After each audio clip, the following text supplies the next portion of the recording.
Good day, everyone. I'm Dr. John Ward, Director of the Coalition for Global Hepatitis Elimination at the Task Force for Global Health in the United States. I welcome you to our continuing webinar series examining different aspects of hepatitis testing and linkage to care. Today, our webinar is entitled Closing the Gaps in the Hepatitis C Care Cascade.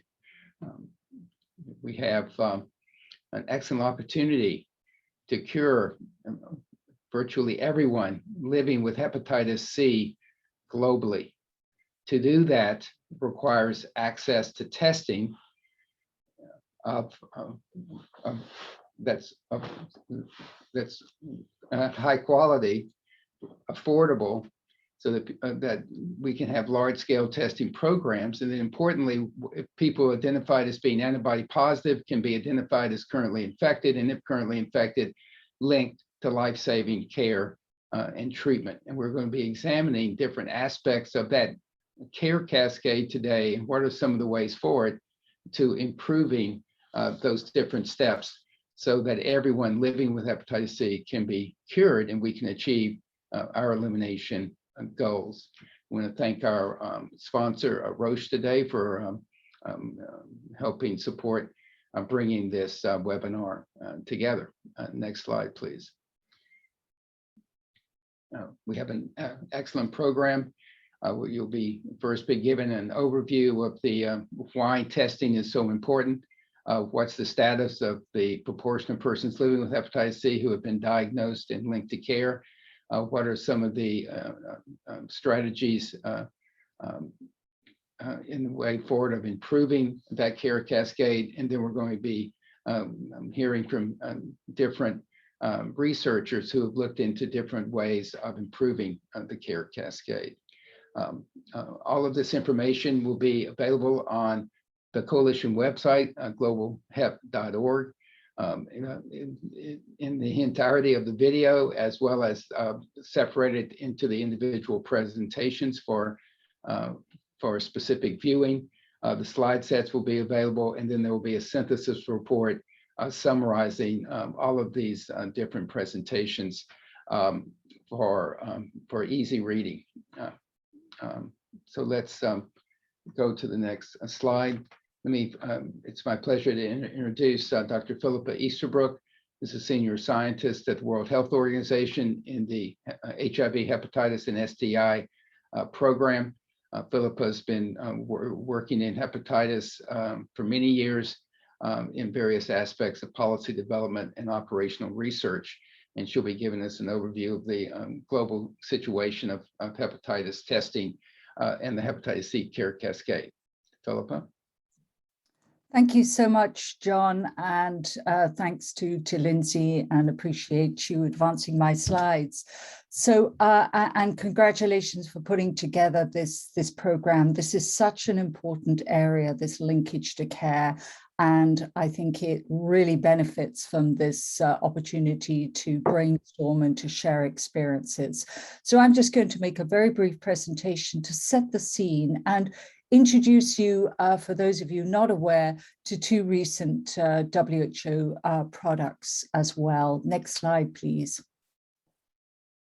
So I think this slide is almost the inevitable introductory slide, but just to remind you of where the story began, which in 2016 with the development of the first ever global health sector strategy for viral hepatitis that set the targets for elimination. Those were the reduction by 90% in incidence of new infections and 65% reduction in mortality. And this was also based on a modeling that scale up of 6 synergistic preventative testing and treatment interventions could achieve these impact targets. And these are shown on the table below.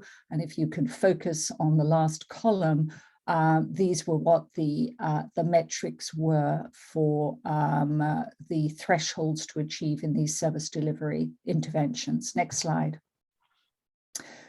So this is the new WHO elimination guidance for country validation of viral hepatitis elimination, and shown here on the table are the absolute targets shown really on the second row for the impact targets for incidence and mortality. So this differs from, in the row above, the relative reduction targets that were outlined in the original global health sector strategy.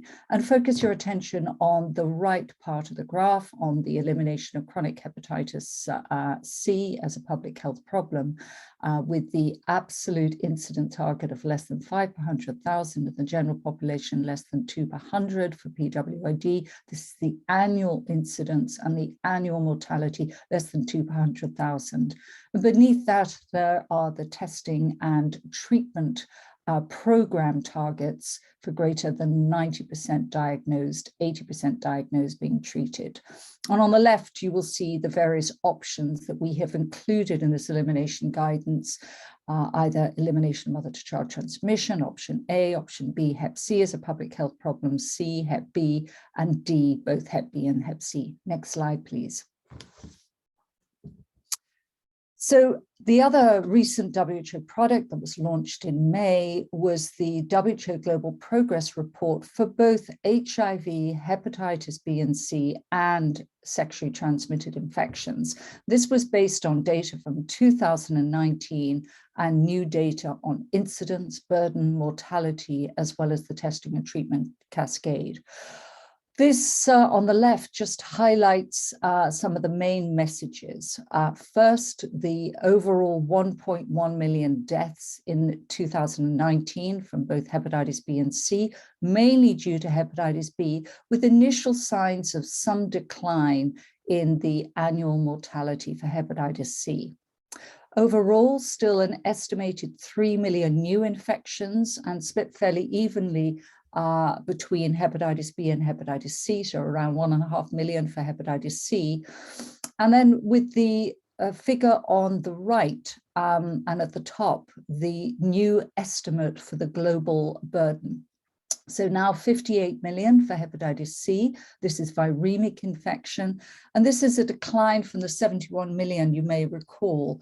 And this is largely due, and this is on the next bullet, to the around 9.4 million people who've received Hep C treatment. And this reflects a 9-fold increase from the 1 million baseline estimate in 2015. There was also more data from the Cascade, and now we have around an estimated 21% of all those Hep C infected have been diagnosed. And of those diagnosed, 62% have received treatment. And it's quite helpful to compare that, and certainly doing rather better than hepatitis B, bearing in mind, of course, that only a much smaller proportion of those with hepatitis B need to be treated. Next slide. And this shows the Cascade data presented in a slightly different way. So this is looking first at the global, which is highlighted in red, of the 21%, so the same 21% of those infected who've been diagnosed. But here we have the yellow bar, which is percentage of all those infected who have been treated, as compared with the previous data, which was percentage of those diagnosed who've been treated.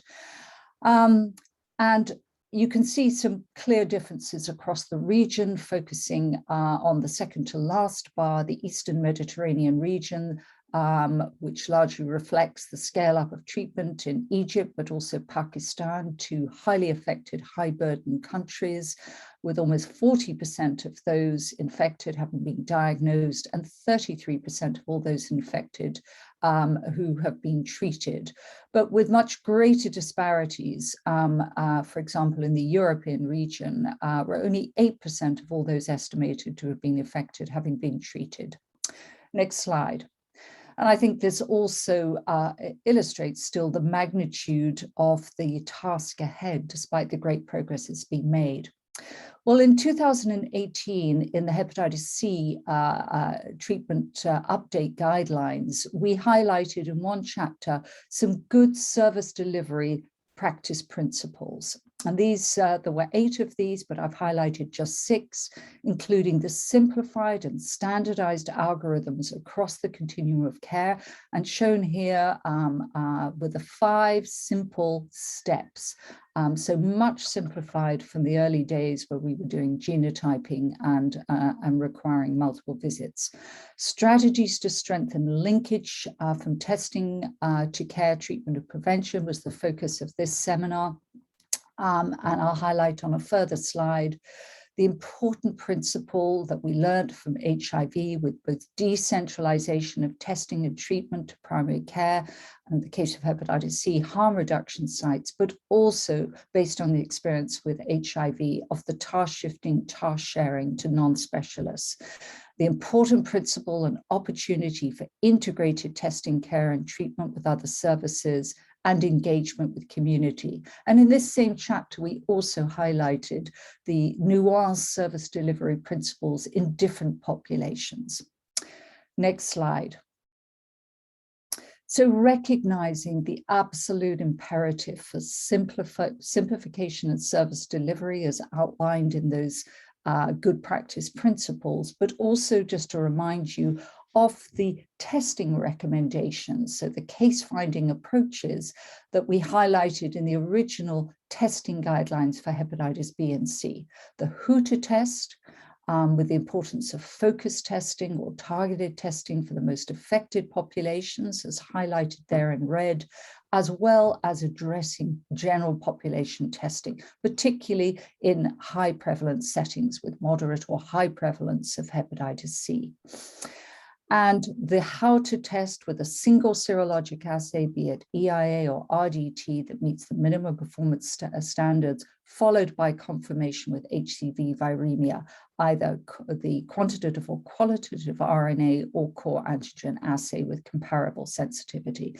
And then very importantly, we had, based on a systematic review, made recommendations on promoting uptake and linkage, uptake of testing and linkage to care with the use of dried blood spots, either for virology or serology, on-site or immediate RDT testing with same-day results, and also the potential for reflex testing for viral load, the use of trained peer and lay health workers to promote linkage, clinician reminders as well.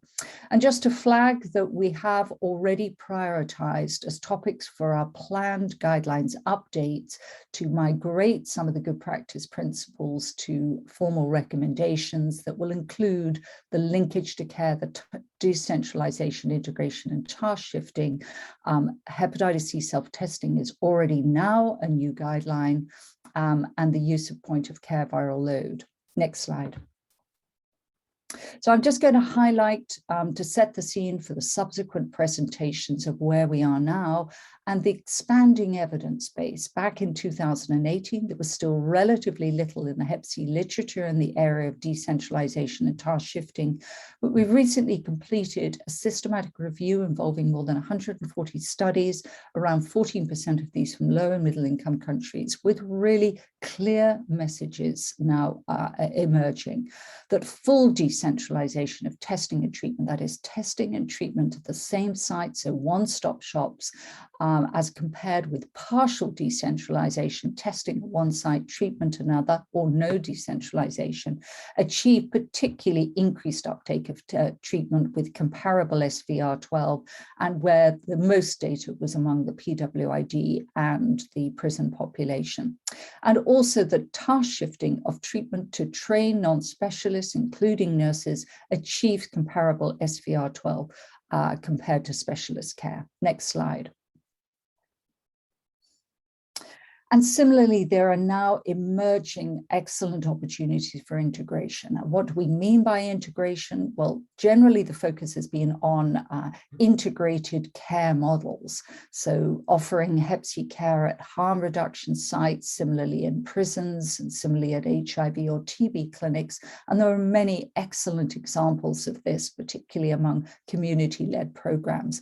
But there are also opportunities for integrating Hep C testing with other testing, existing testing opportunities, integrating with HIV or TB. And in Georgia, there is also a great model that has emerged of integrated HIV, Hep C, and TB screening in primary care settings, but also the opportunity to have integrated platforms for testing, both integrated combo serology, as well as using some of the viral load and molecular platforms.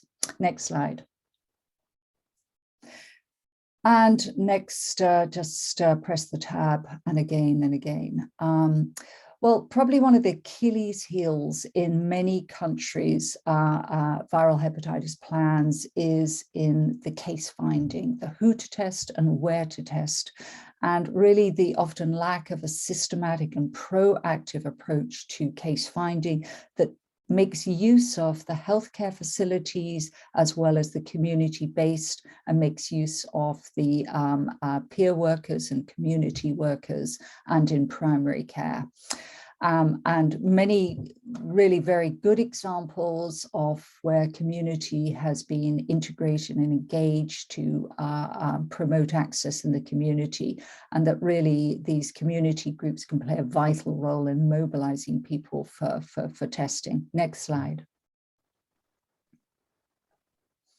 And then finally, really on the diagnostic innovations and opportunities. So this was a chapter within the 2017 testing guidelines. And this included the future role of point of care viral load, diagnostic integration, dry blood spots, which was already included as a recommendation, and hepatitis C self-testing. I think I'm pleased to report that the hepatitis C self-testing is now a new WHO guideline just from the last month.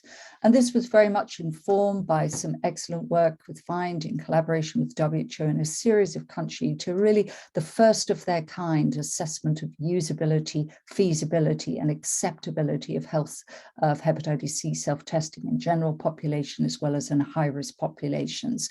And I think this will be important going forward, the optimal positioning of hepatitis C self-testing into countries' scale-up plans. And then in terms of point of care viral load, again, collaborative projects in a series of countries evaluating the positioning of point of care viral load.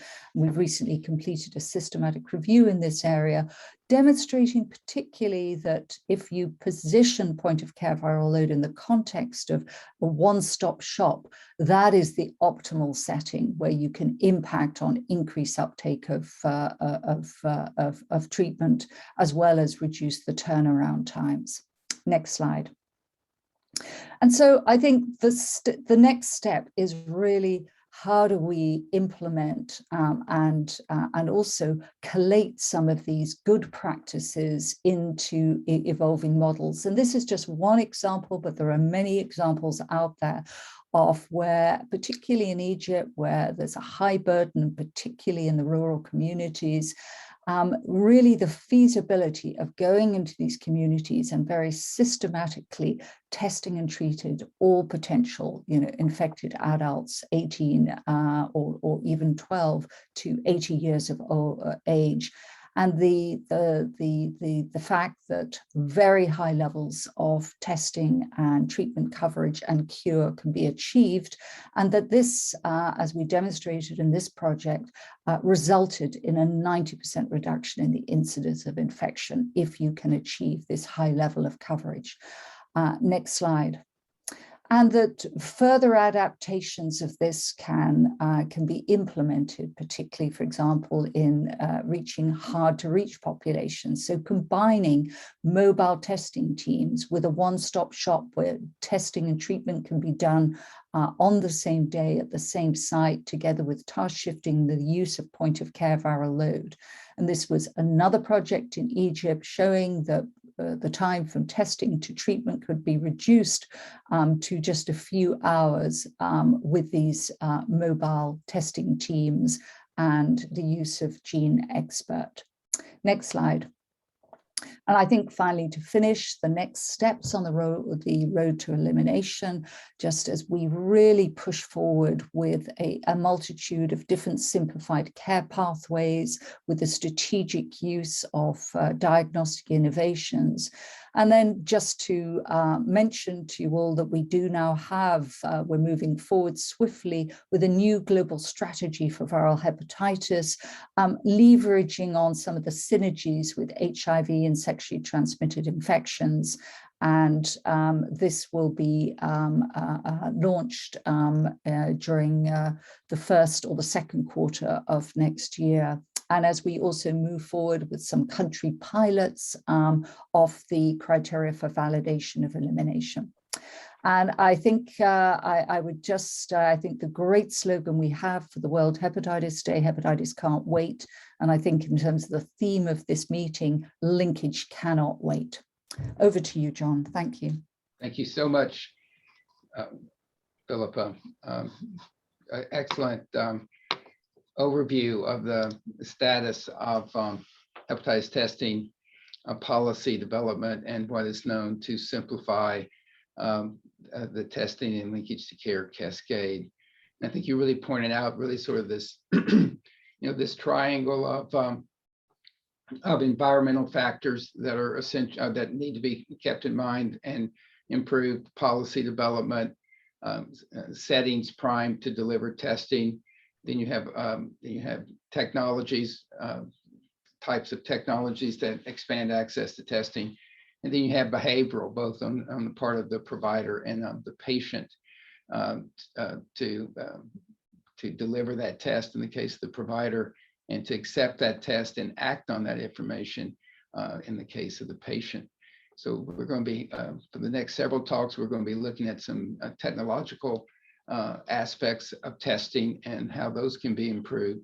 Look at an information technology application that can serve to link patient providers with those results from those technologies, and then to look at various programs that have actually begun to deliver testing in a very large scale, and to really examine why are some patients tested, diagnosed with hepatitis C, and are not yet receiving treatment, and what are some aspects of improving that aspect of the care cascade. So in that regard, let's turn now to Dr. Francisco Rodriguez Frias. He's the head of the liver pathology unit for the Vall d'Hebron Hospital in Barcelona, Spain. He's been conducting studies of hepatitis testing for many years, and will be presenting the results of how to bring together HCV antibody testing and HCV RNA testing so that more patients are informed of their current HCV infection status. Francisco? Yes. Hello. Can you listen to me? Yes, really? Yes, please. I share my screen. Okay. Just waiting for the technology. Yes. And now. And while we're waiting, let me just continue to encourage everyone to submit your questions and comments in the chat. Thank you. Yes. I'm waiting for the. You need to go back to slide 1. No, yes. Okay. No. This is not the first slide. Okay, but after the speech for Dr. Easterbrook, I can send you a lot of my slides. You have given a lot of very interesting information. Okay, simple. I work here in Barcelona, Spain, and in this big hospital. In this lab, which also is a big lab. And I want to speak about, this is the title, the significant improvement in diagnosis of hepatitis C virus infection by a one-step strategy in a central laboratory as an optimal tool for hepatitis C elimination. About the burden hepatitis, obviously, Dr. Easterbrook has perfectly described this one. You can see you, and also about how we screen the person with this kind of infection. The strategy is perfectly designed by a lot of guidelines, especially by the World Health Organization guidelines, which clearly indicate that the screening for a chronic hepatitis C virus infection is based on the detection of anti-hepatitis C antibodies, that means serology, by laboratory-based immunoassays or by rapid diagnostic tests. And also, if the antibodies against this hepatitis C virus are detected, we have to determine the presence of viremia, mainly by detection of hepatitis C virus RNA, and also, if possible, is the subject of sensitivity, hepatitis C virus core antigen. This strategy is also, indicated by other international guidelines that the ISL, European Association for the Study of the Liver guidelines, will say exactly the same, also indicating this one, that the diagnosis of active hepatitis C virus infection is based on the detection of the RNA, viral RNA in serum or plasma by a sensitive molecular method, more or less under 15 international units by milliliter. However, because the vast majority of patients with an indication for hepatitis or anti-hepatitis C virus therapy have a viral load above 50,000, this is referenced by some studies like this one, a very low proportion of patients with this viral load under 1,000. Obviously, this guideline indicated that therefore, when sensitive these hepatitis C virus RNA assays are not available, hepatitis C virus RNA could be used test not as sensible, but practically using this 1,000 international unit per milliliter as sensitivity. The first step is obviously the detection of antibodies. Could be performed in serum or plasma by automated enzyme immunoassays. However, its use requires specific instrumentation like this one, big and sophisticated instrumentations. In order to facilitate the screening for hepatitis C virus infection in hard-to-reach population, various rapid diagnostic tests have been developed, as previously commented by Dr. Easterbrook. Like this, there are some of these tests. These tests are very easy to be performed. Furthermore, they do not require specific instrumentation, and their reagents can be kept at room temperature. Therefore, no refrigeration is required. Another advantage of this is that these tests can be performed on serum or plasma obtained by venipuncture, but also by using capillary blood obtained by fingerstick or even from saliva samples. The use of this test to improve access to care is strongly recommended. For instance, this one in the last version of the European guidelines. And what about the nucleic acid detection test? The gold standard is the detection of RNA, viral RNA in serum or plasma by a sensitive molecular methods. Obviously, as indicated in the guideline, requiring this high sensitivity. 15 international units by milliliter is the recommendation. This can be done both on a high capacity platform like this one from Roche technology, or by using this other one, is the known as near-patching molecular test. This is the GenExpert technology from CFA. Its main drawbacks are that its performance always requires venipuncture, I mean phlebotomies, samples, and that the performance of the test requires a large volume of samples. However, as most patients with active hepatitis virus have levels of RNA above 50,000, international guidelines also recommend or allow the use of systems less sensitive or with other collection of samples like this one. The use of dried blood spot, in this case, is not exactly dried blood spot, are using this device. The name is plasma separation card. With the blood is located here, but separate the cell from the plasma, and the plasma can be and be analyzed in the same technology than the normal venipuncture samples. And also, this other possibility is that the direct finger stick using the same technology as before, obviously with a less sensitivity, but enough according to the international guidelines. About our experience in my hospital, we are a big hospital. We receive daily we attend not just the hospital, we also attend all the primary care and also the drug addiction care and monitoring centers in Barcelona City. That means 1.5 million inhabitants are under our responsibility. The samples came from more than 100 different centers in Barcelona City. That represent more than 25,000 samples per day from 6,000 patients daily. And at the end of the year, we perform around 20 million of determinations. That confers us a very important experience. And in relation to the hepatitis C, the serologic hepatitis C virus simple, we have an extensive experience during near 30 years. And currently, we perform more than 90,000 hepatitis C virus serological determinations a year, corresponding to practical all the entire city of Barcelona.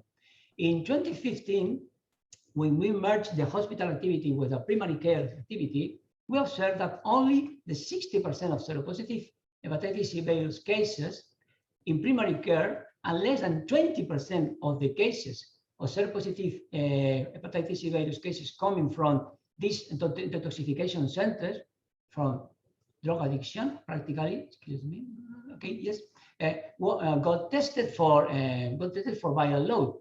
While this testing, hepatitis virus viral load is necessary, is required for the final diagnosis of hepatitis C. So we must be, we decide to do something. At the end, at the beginning, our strategy was very simple, was make some recommendation to the doctor that the viral load should be done as soon as the patient tests positive in a serological assay. This represents a slight improvement, but not too interesting. The 40% was reduced to the 30%. Therefore, some other strategies are needed. Okay, this is practically the conventional process for the diagnosis of hepatitis C virus.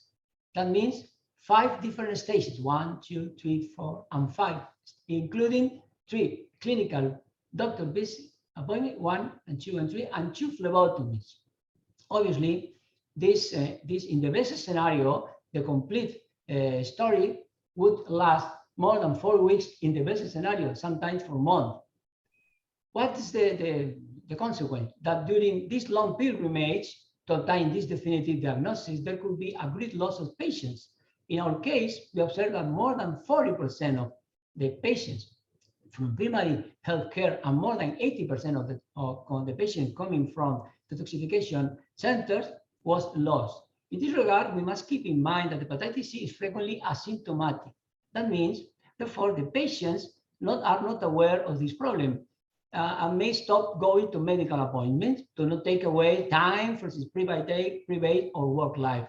Also, it's not uncommon for primary care physician to forget to schedule subsequent appointment, forget this second appointment. The consequence is the loss of a lot of patients. Therefore, the simplification of this procedure was absolutely required in order to increase the rate of diagnosis, and can be done by this one, the known one-step diagnosis, also known as hepatitis C viral RNA reflex testing, which can last just 2 days. This is not science fiction, this is true. This approach consists in unifying practically the 2 phlebotomies in just one. Therefore, a single phlebotomy is performed in which the laboratory determines the antibody against hepatitis C virus, the serology, that means the serology, and if this is positive, like this indicated here, the viral RNA is determined from the same sample, and the results are sent to requesting physician in just 2 days after the phlebotomy. Through these simplified methods, the physician, the doctor, receive the both results, antibodies and RNA at the same time. Obviously, what means this? If the antibody is negative or positive, but with an undetectable, that means negative viral load, the patient can be discharged directly. However, if the viral load is detectable, the chronic hepatitis C virus is diagnosed, and the patient will be sent in this only visit, the second visit, to a center where the antiviral treatment is provided. So all these steps are carried out in just one visit. And obviously, this system is extremely recommended by all international organizations, including the World Health Organization here, or the American Association, or the European Association. We reported our initial experience 2 years ago in this paper here, and I will explain some of the initial results. Therefore, this one-step approach included a single phlebotomy, using the sample from the first phlebotomy to determine the viral load. This is clearly indicated in a lot of documents. For instance, this is a consensus document from all the Spanish societies, which clearly indicate this one. But I keep in mind, this is very important. These societies say the determination of viremia must be carried out without mediating a new clinical request under the same security conditions as carried out up to this point. That means ensuring the absence of contamination and degradation of the biological sample, ensuring the stability of the sample and guaranteeing the final result. That means have some requirement about the sample. This involves what is the sample we can use for this one. We select the sample. In our case, we use the hemogram, that means the cell blood count sample for the reflex testing, because it's an ectoplasma sample standard that is processed like this one and opened by flow cytometry. But this is very important in our case, but this is always available, sometimes not. And that how the samples for hematimetry, this one, are accessible in centralized laboratories, they might not be accessible in other laboratories. In this case, the specimens, such as those previously processed for serology, can be used after being thoroughly tested to guarantee the stuff. That means perform a lot of control in order to guarantee that the samples are not degraded, are not contaminated. These are the initial results we obtained in this paper. These are in the left side. In the left side of the panel are the result previously the application of the protocol. That means this is the 6-step protocol, and this is the reflect testing protocol. We can observe that in this year, in 2017, approximately the 30% of the primary care patient and more than 80% of patients coming from the Center for Detoxification of Drug Dependencies had not requested a determination of viral load of hepatitis C, despite having demonstrated previously a serology positivity. However, after the application of this simple one-test step diagnostic algorithm, this percentage were drastically reduced, leaving just 5% or 8% of patients who had not received a viral load despite having demonstrated prior contact, which means that after this simple application, more than 90% in both cases, look the number here, are positive or completely diagnosed. That means it's very important. Very simple application and very important results. We were analyzing all our activities since that moment till just 1 month ago. We have observed this one, practically the same success. Only, however, also there are also still 6% of cases omitted. That means without the testing. What is the reason? Because not always we have available a sure sample. But also we can observe this one. We can observe this, a slight decrease in the percentage of viremic through this time. Probably because in this testing there are some cured patients, because in Spain we have treated around 200,000 people, and in my state in Catalonia 26,000. And you must keep in mind that 90% of these cases has been cured. And this is applicable just in my hospital, not.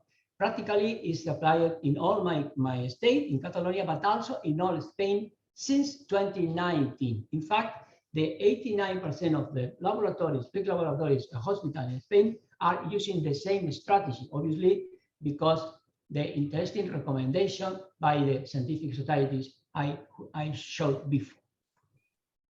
However, despite this, there is still a pool of patients with limited access to health services. These two groups here are worth highlighting: the immigrant population and also the drug addict, that means the people who inject drugs. Important question. In my city, in Barcelona city, we are 1/5% of the population are foreign people, and 1/3 of this population came from regions with high hepatitis prevalence, like for instance from Pakistan, without 5% of hepatitis C virus serological positive.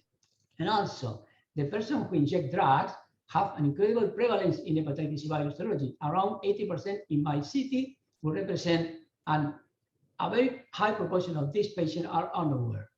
Therefore, it's important to establish testing specifically in order to linkage these populations, because these populations are normally very far, because these populations, excuse me, do not usually follow the normal procedure of healthcare, and nursing services are not always available to do conventional blood draw. Not always there are a nurse in order to make a phlebotomy for this person in the centers where they attend for process of cessation of this the drug addiction, or even worse, even in rooms for active drug consumption.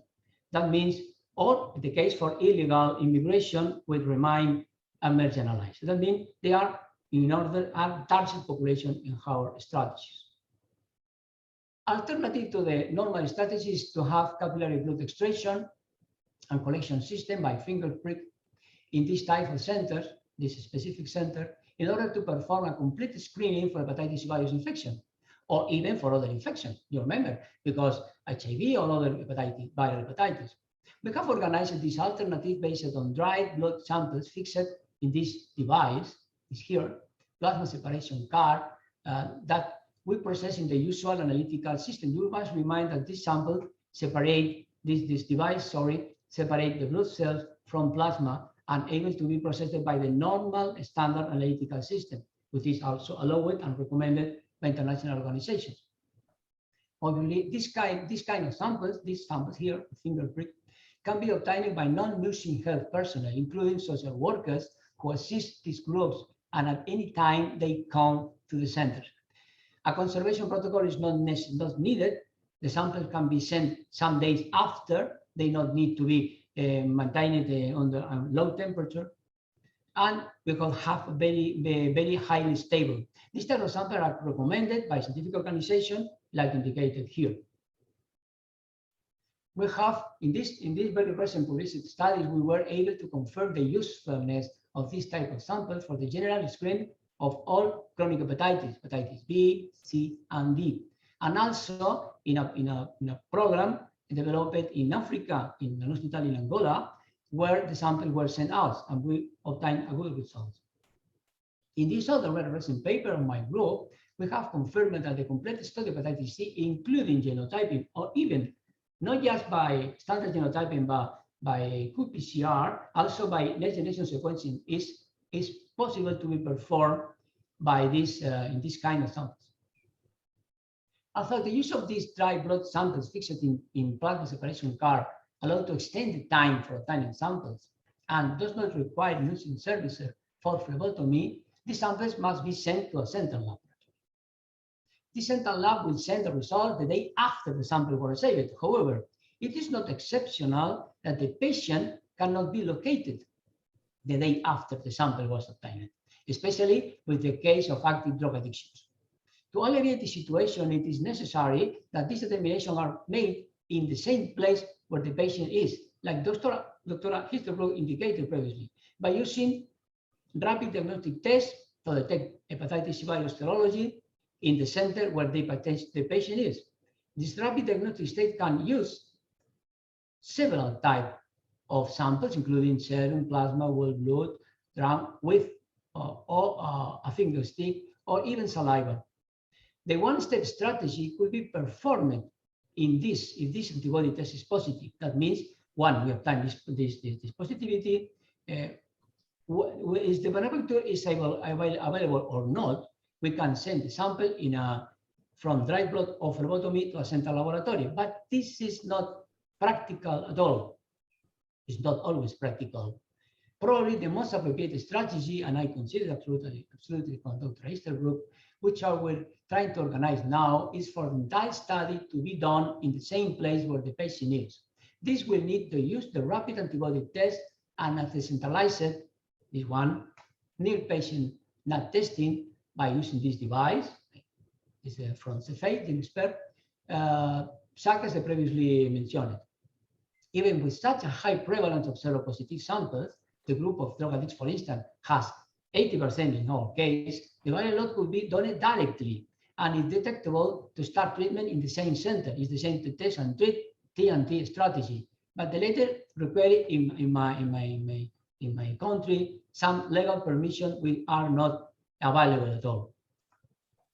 Just to take some take-to-home messages. The one-step diagnosis of hepatitis C virus simplifies the process and prevents many patients from not completing the diagnostic process. The quality of the sample used for hepatitis C virus RNA must be guaranteed. This is very important. Not all the samples in all moments are used. We must test previously. Its application in dry blood samples fixed to a solid support, for instance, the plasma separation cards, allows to improve monitoring patients, the worst linked to health system, especially for immigrants and persons who inject drugs. In population, even with more difficulties to be linked to health system, the use of this RDT test, rapid diagnostic test for serology, and decentralized viral load test help to link these patients. In my opinion, the test and treat strategy may be an optimal solution for this kind of patients, and simply to say goodbye, thanks in a lot of the languages, and visit Barcelona if you can. And that's all. Thanks for your attention. Thank you so much, Francisco. Excellent overview, and thank you for your research demonstrating the different options using lab-based platforms in particular to improve the diagnosis of current HCV infection. We had a couple of comments in the chat. Wanted to see if Dr. David Mujano from Indonesia, who made a comment about the expansion of PCR testing platforms and for COVID-19 and how it relates to expanding access to hepatitis C testing. David, are you on? Sorry. One second, I'll have to unmute him. Okay.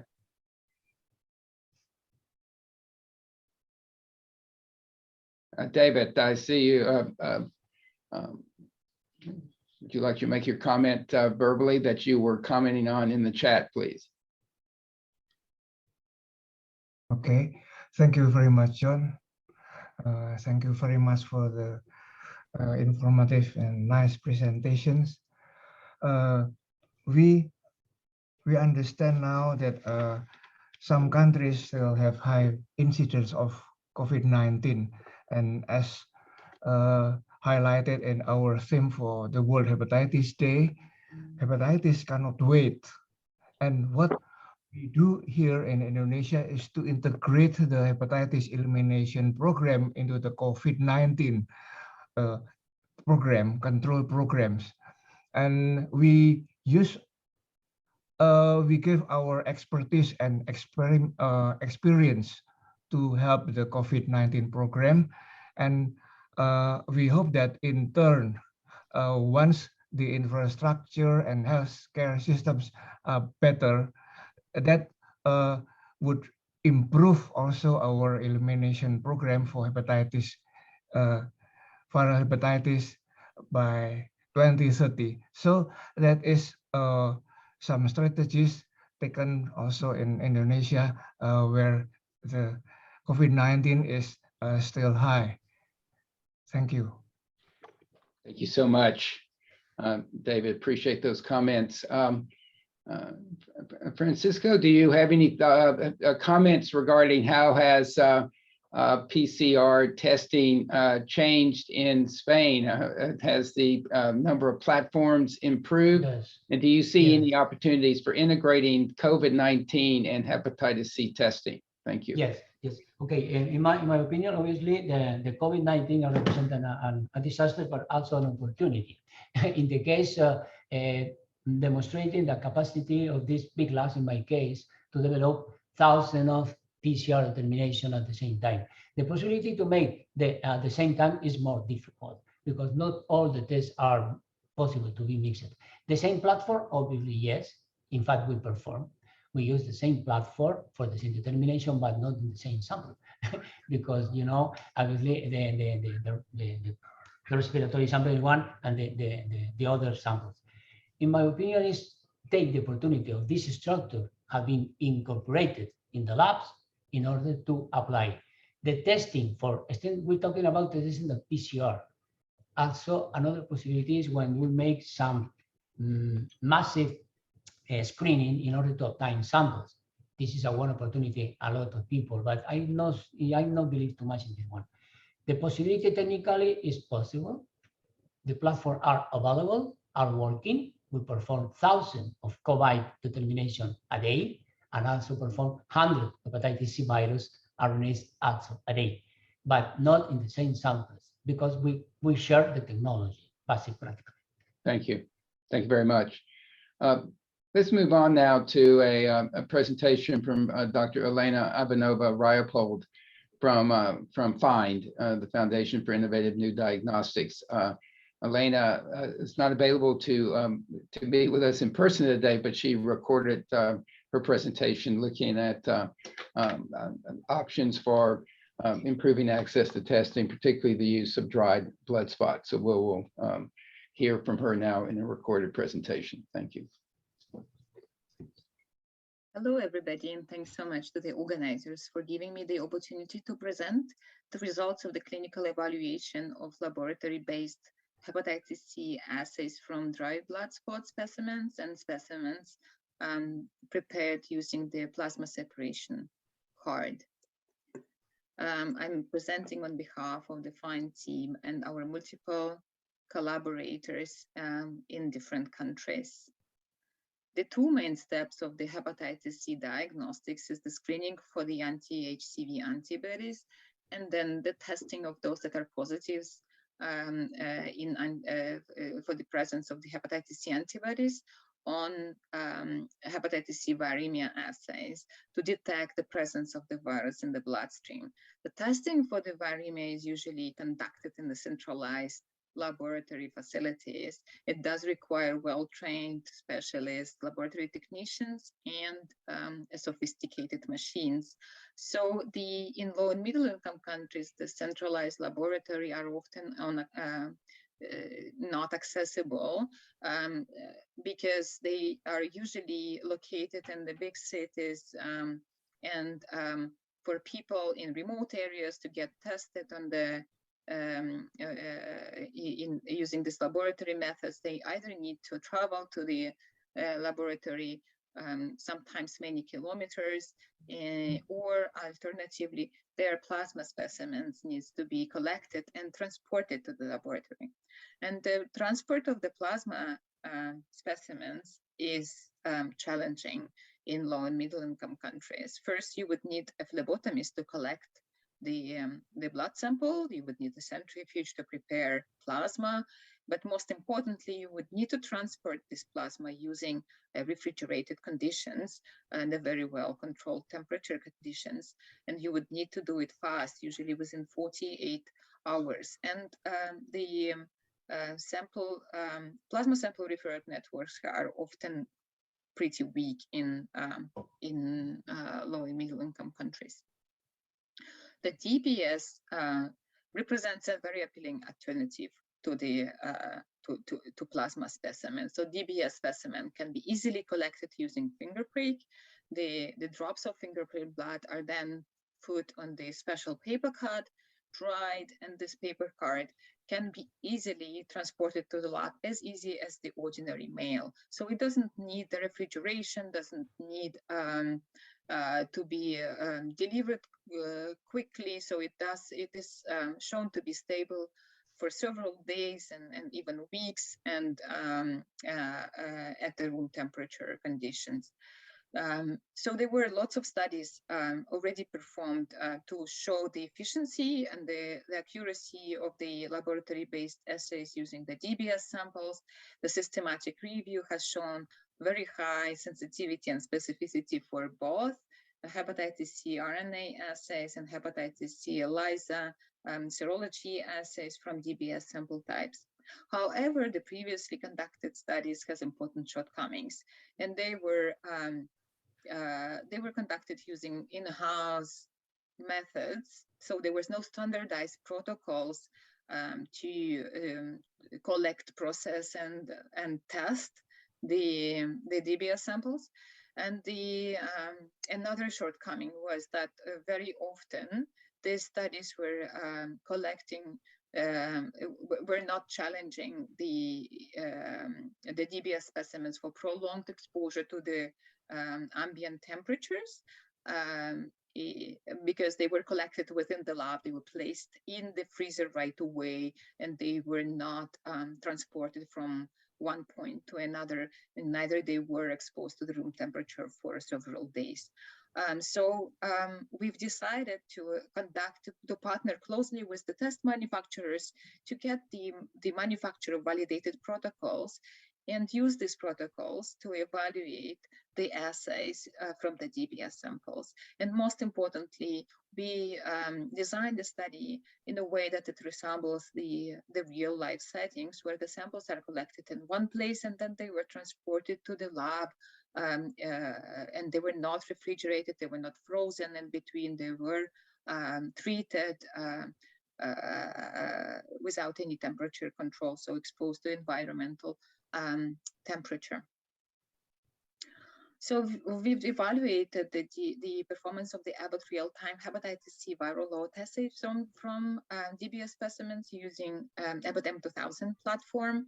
And we have evaluated the performance of the Roche Cobas 4800 and Roche Cobas 6800 hepatitis C assays from the DBS samples, as well as from the samples collected using Roche proprietary plasma separation card.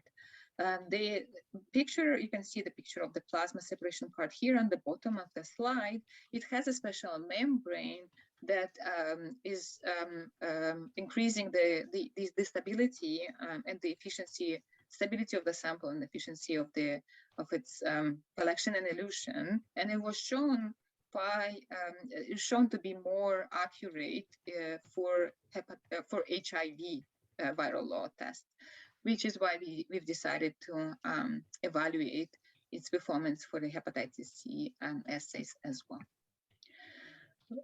We have partnered with the multiple clinical sites and located in different geographical regions in Greece, Georgia, Cameroon, and Rwanda.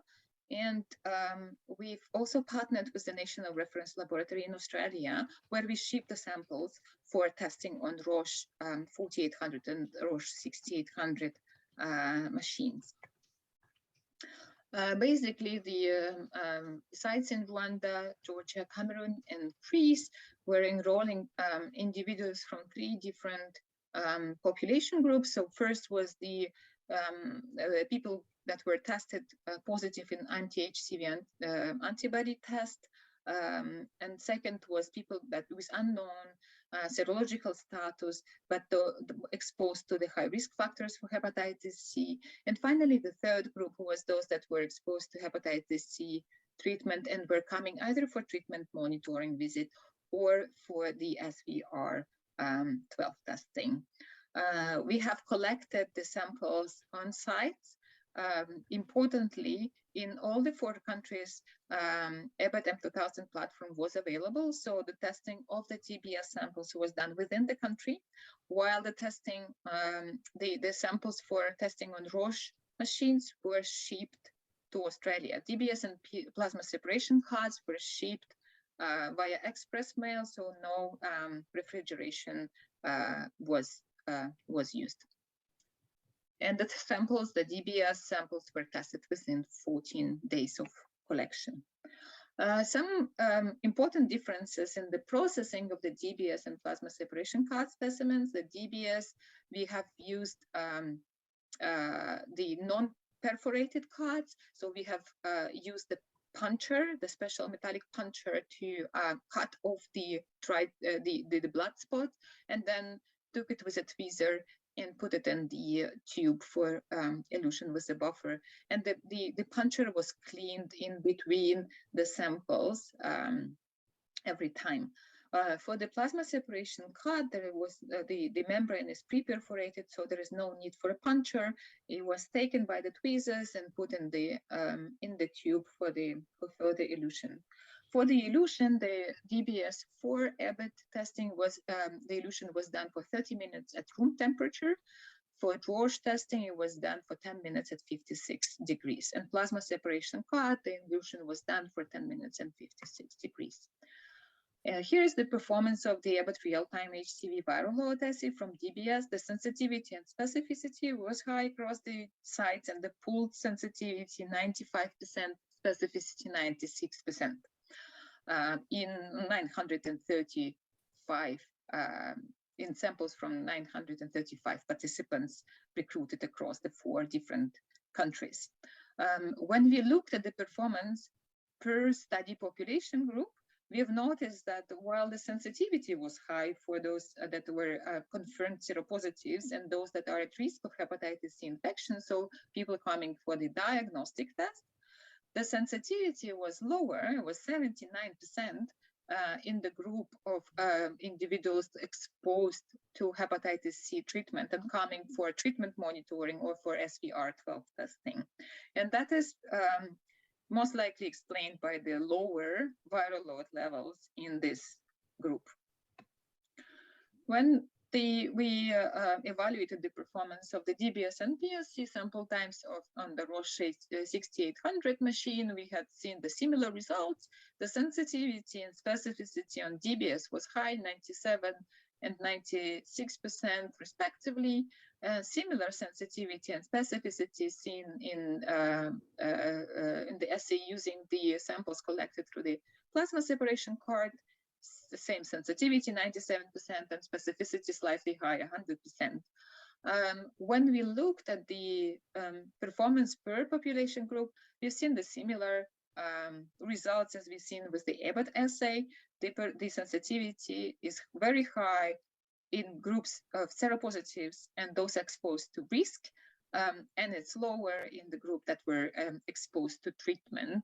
It was 84% and 81% for plasma separation card. And finally, for the Roche 4800 assay, we have seen the similar results as well. The sensitivity was high across the site, 97% for DBS, 95% for plasma separation card. We've seen a slightly lower specificity for the DBS on the Roche 4800 machine. It was 88%, but the specificity of the plasma separation card is 100%. And similarly to the previous 2 assays, we've seen that the sensitivity is lower in the group that is exposed, whether was exposed to hepatitis C treatment. Finally, I wanted to also tell you about the results of the evaluation of the DBS specimens and for the Fujari Bio InnoTest HCV ELISA assay. So we have partnered with the hospital in Ukraine, in Lviv, and enrolled 300 participants. Half of them were positive for the antibodies and half of them were negative. We have collected DBS samples and we've seen a perfect performance.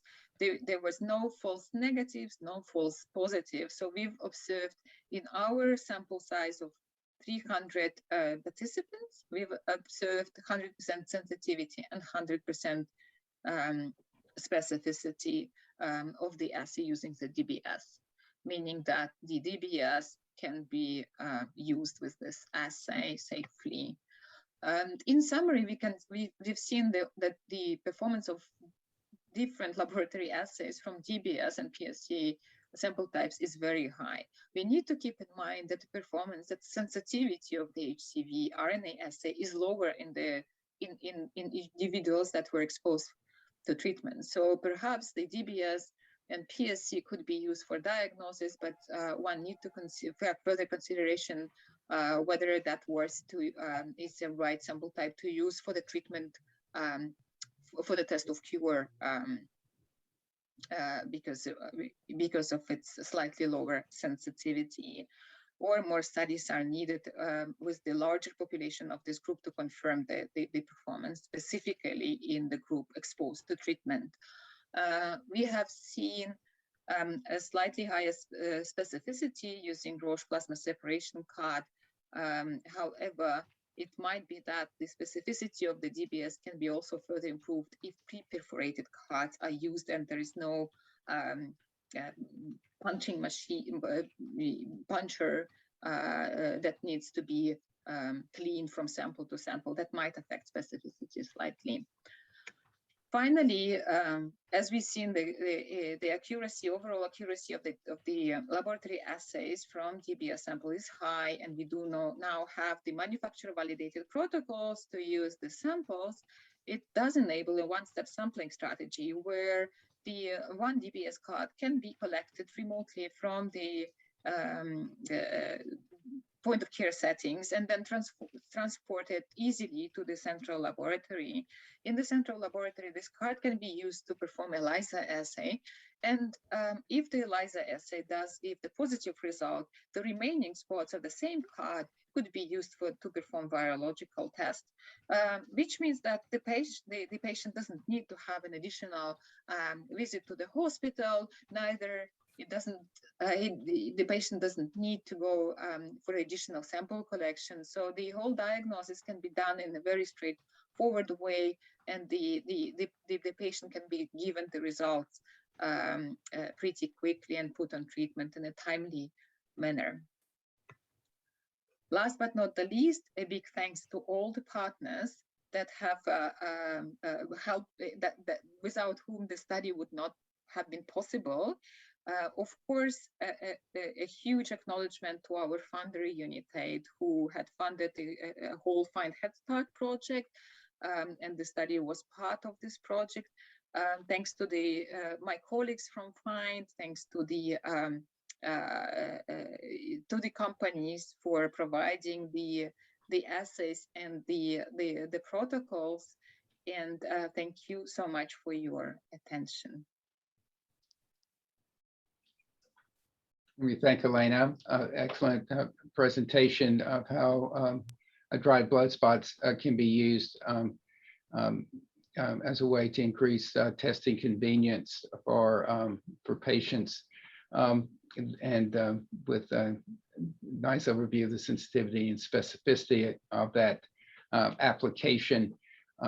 Central laboratories are really essential to scale up testing on a scale needed to achieve elimination. And it's very important to realize that we need a good mix of testing options in countries for that scale up that involve both central laboratories using the different strategies that we've just been hearing about, in addition to point of care testing. That's also very important, as Francisco alluded to, and we'll be looking at more aspects of point of care testing in future webinars. I want to turn now to Dr. Samantha Lala Edwards, who is a monitoring and evaluation specialist from South Africa, who's done a lot of work, particularly in evaluating HIV programs, as well as being responsible for a variety of research projects in the area of HIV prevention technologies. And in that regard, she would like to present an application originally developed for HIV that can be applied to other diseases, including hepatitis C, that increase the information exchange between patients, providers, and laboratories to improve this HCV care cascade in the future. So welcome, Samantha, and look forward to your presentation.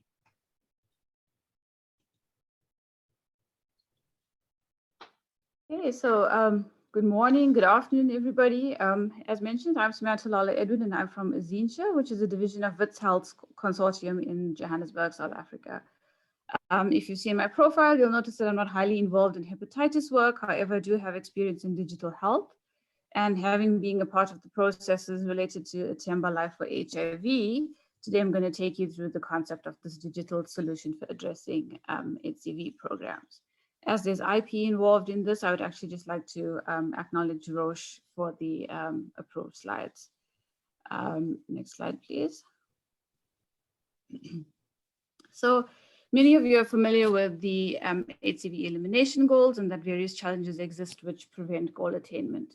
So theoretically, some of these challenges can be rectified with simple solutions.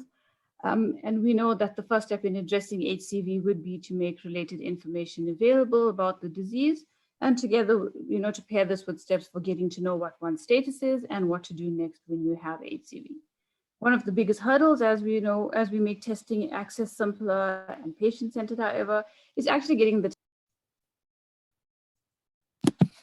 to be successful at linkage. We think it's important to provide care and support to the patient while offering them good coordinated services in all healthcare settings.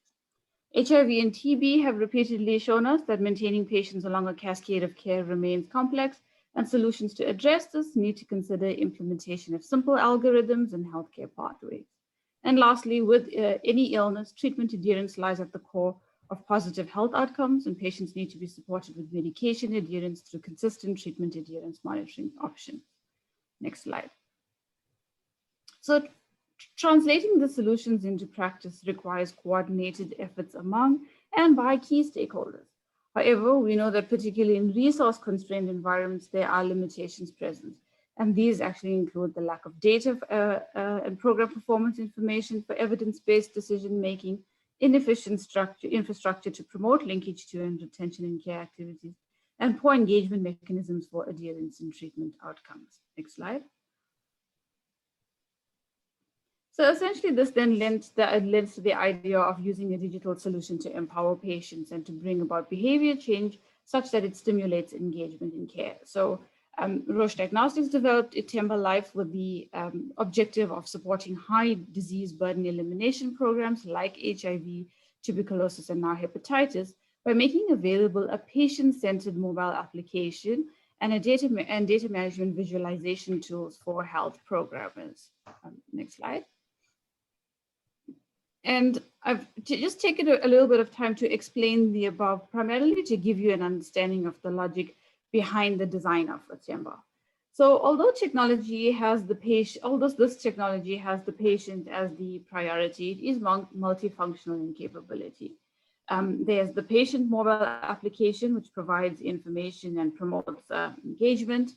There's a web-based implementation tool for health ministries to run health programs using routine and easy to access laboratory information, healthcare provider reporting system, which would facilitate possibly improved management. And then lastly, a dashboard with aggregated data for facility and health area program managers to assess performance. Next slide. So to facilitate the uptake in constrained environments, the application is designed to be as interoperable as possible and to be downloaded into a variety of Android phones.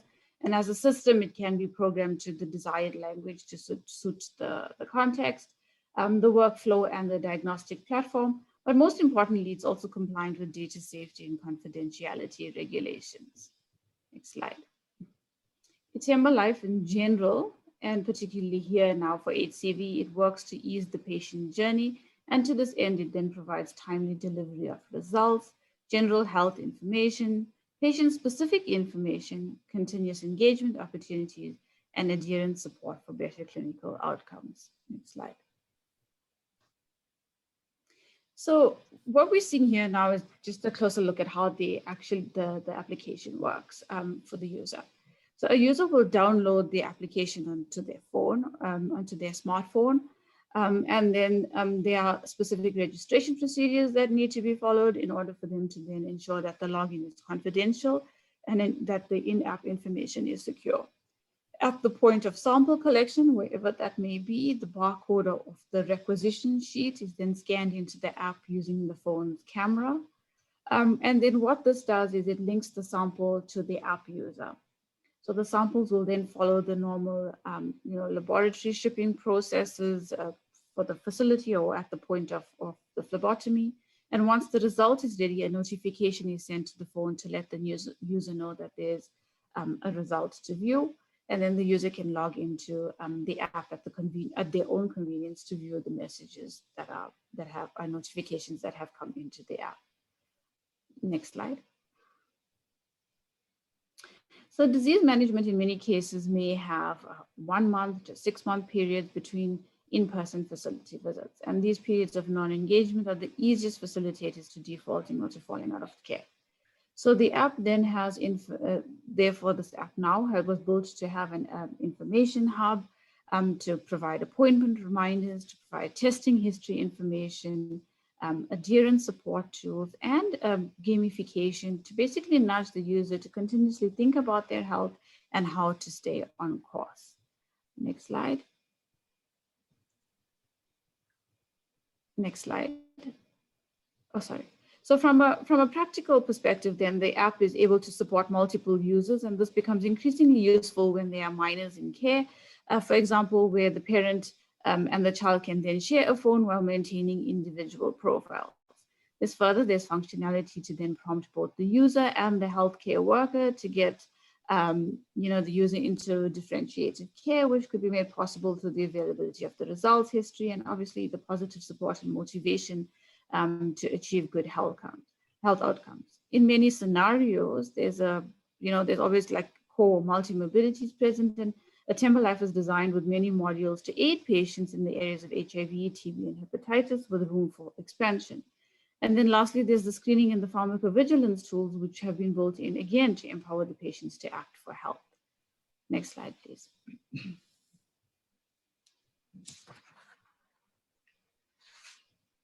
So as an implementation tool, the healthcare provider, including the laboratory, can use the dashboard for headline information.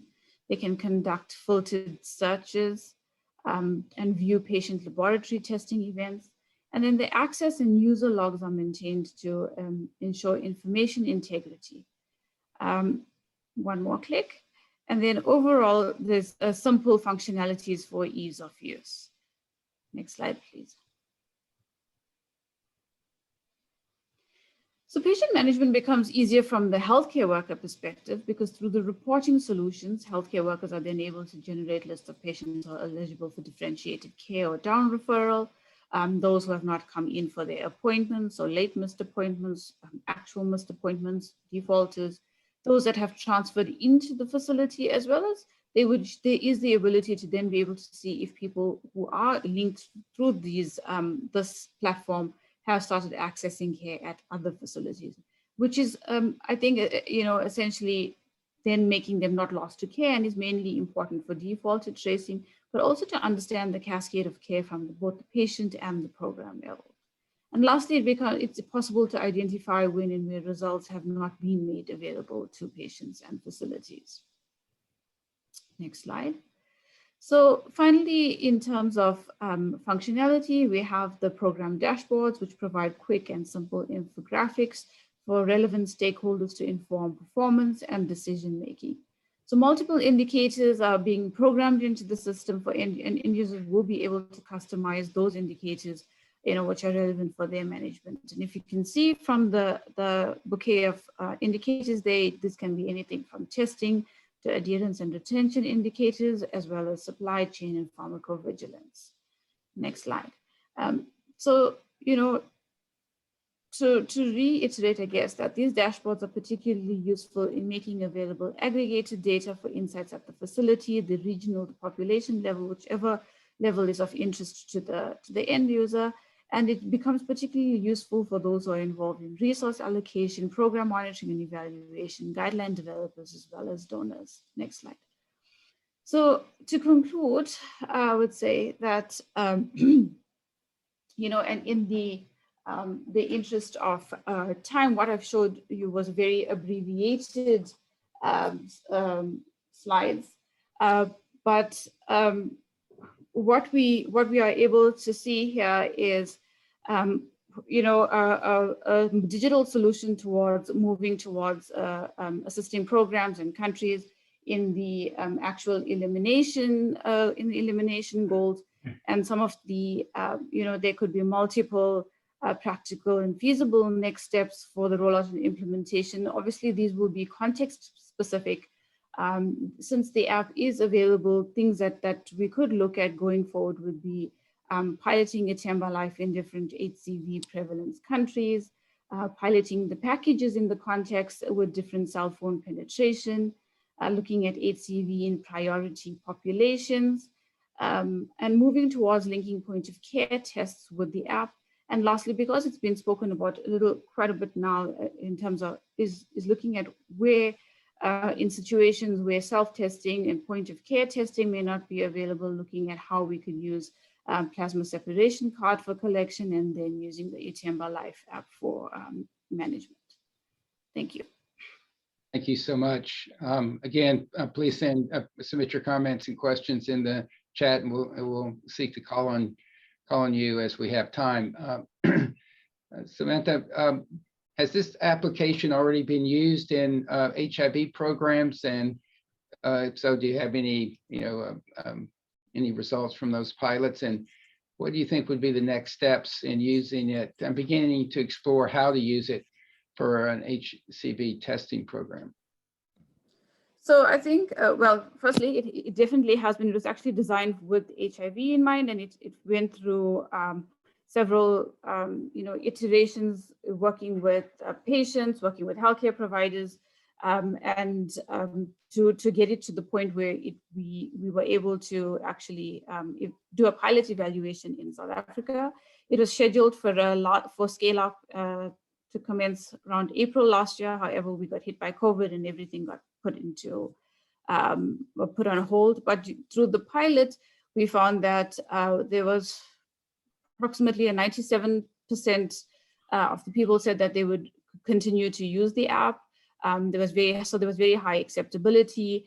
There was over 70% who did view the results timelessly. We were able to demonstrate technical feasibility of using the app, and there was very high acceptability for HIV.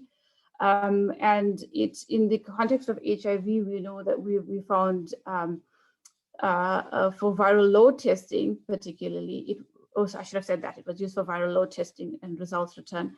That whereas in the standard of care it would take approximately 56 days to get your results back. With the app, you were getting your results back within 6 days, and I think the median time to actually viewing the messaging was 15 hours.